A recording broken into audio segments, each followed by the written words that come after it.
Today I am going to discuss the sessions trial, right? Before going to sessions trial, I must say one thing, that trials have been divided into 4 ways, right? Sessions trial, warrant trial, sessions trial, warrant trial,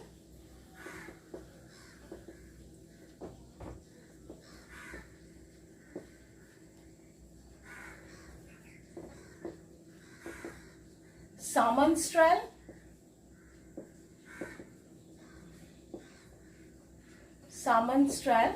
and the last one is the summary trial.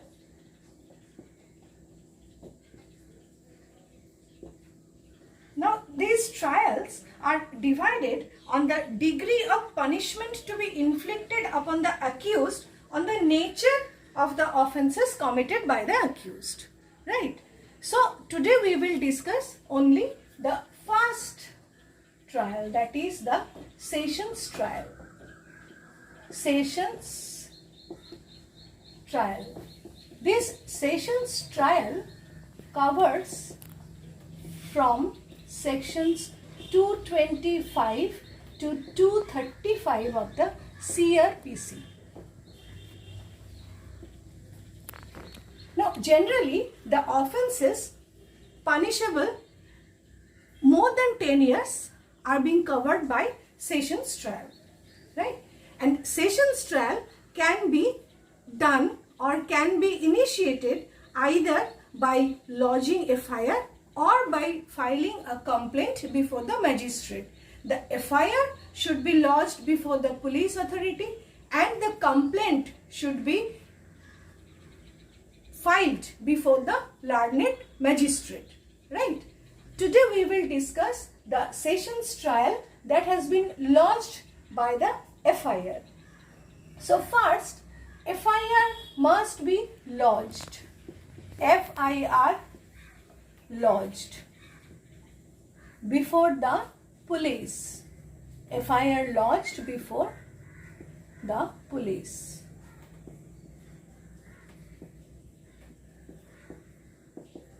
The section that covers the F.I.R. is section 154 CRPC, right? So F.I.R. has been lodged regarding an offence before the police authority. Now, what the police will do? The police will start investigation. So, the police will start investigation.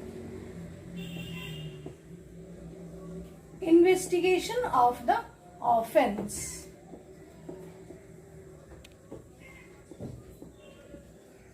Police will start the investigation of the offence, and at the time of investigation, police will try to arrest the accused. Police will try to arrest the accused, and if the police is successful in arresting the accused, then the police must produce the accused within 24 hours before the nearest magistrate, right? So arrest the accused and production of the accused. Arrest and production of the accused.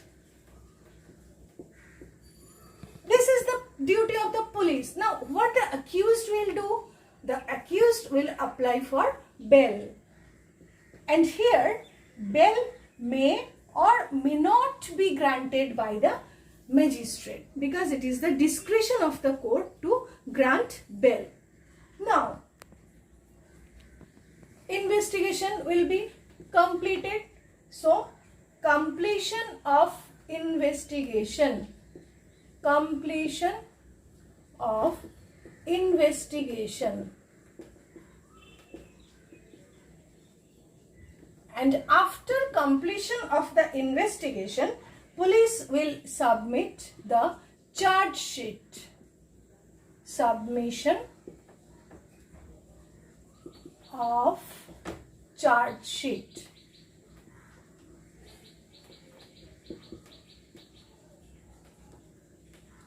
And the section is section 173. Now, if the police is not able to arrest the accused, then also the police will submit the charge sheet after completion of the investigation, and in that case police will submit the absconding charge sheet, right? So submission of charge sheet includes, this submission of charge sheet includes absconding charge sheet in case of police not in a position to arrest the accused, right? It includes absconding charge sheet. Now there is a certain time period for submission of the charge sheet, because unlimited time or perpetual time cannot be provided by any act. So the time specified for submission of charge sheet is for the offences that has been punishable up to 10 years, the police have to submit the charge sheet within 60 days. 60 days. In case of offences punishable up to, punishment up to 10 years, police has to submit charge sheet within 60 days. And the offences for which the punishment is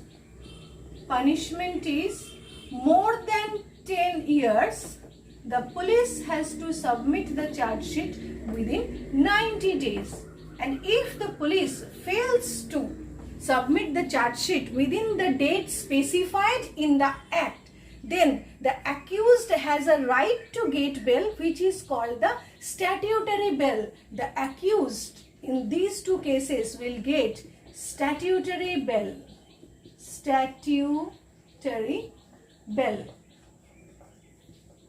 That has been given under section 167 CRPC. The police is not able to submit charge sheet within the specified time, the accused will get statutory bail under section 167 CRPC. Now suppose the police has able to submit the charge sheet within the specified time. Now what will happen? In that case, the copy of the charge sheet has to be supplied to the accused. So supply of copy of charge sheet to the accused, that has been given under section 207 in case of sessions trial instituted on police report or on the basis of F.I.R. The supply of copy to the accused of charge sheet must be given, and that has been given under section 207. Now up to this part, this has to be done by the court of the Chief Judicial Magistrate. Up to this part,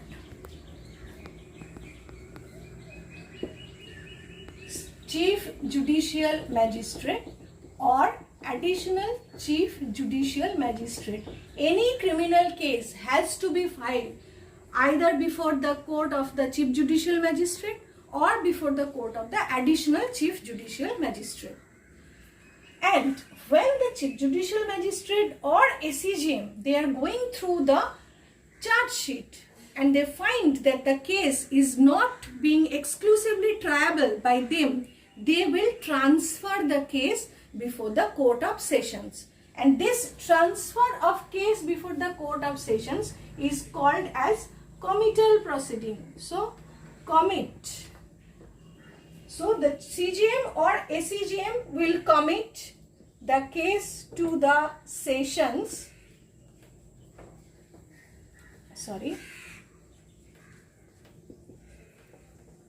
Under section 209.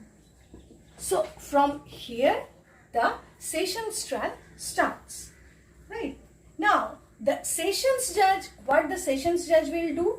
The sessions judge will first frame the charge.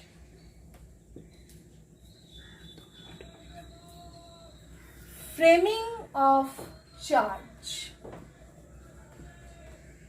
Right? So, framing of charge, and before framing of charge and going through the charge sheet, if the sessions judge finds that there is nothing there is no material sufficient to prove the guilt of the accused, then the sessions judge may discharge the accused also. So there is another provision, that is discharge of the accused, either framing of charge or discharge. Discharge has been provided under section 227 and framing of charge has been provided under section 228. Now, whenever the sessions judge is framing the charge, the sessions judge will ask the accused whether he pleads guilty or he claims to be tried. Pleads guilty or claims to be tried.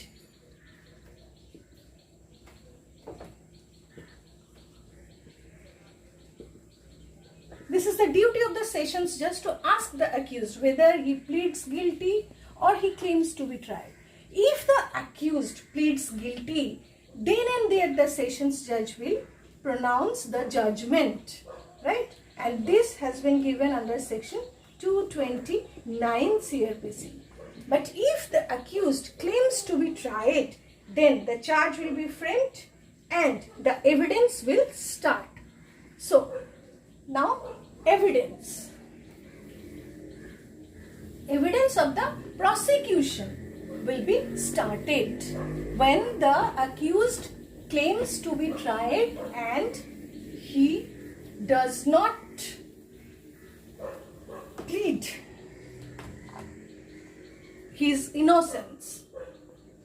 Rather, he claims to be tried, then the evidence will start. Evidence will start by the prosecution. Evidence will start by the prosecution. Right. Now, evidence will start by the prosecution, and this evidence covers under section 230 and 231. And here, this evidence includes deposition by witnesses,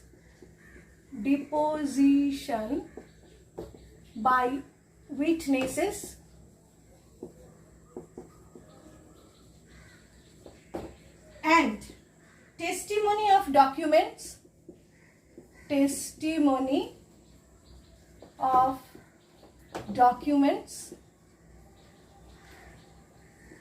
plus materials, right?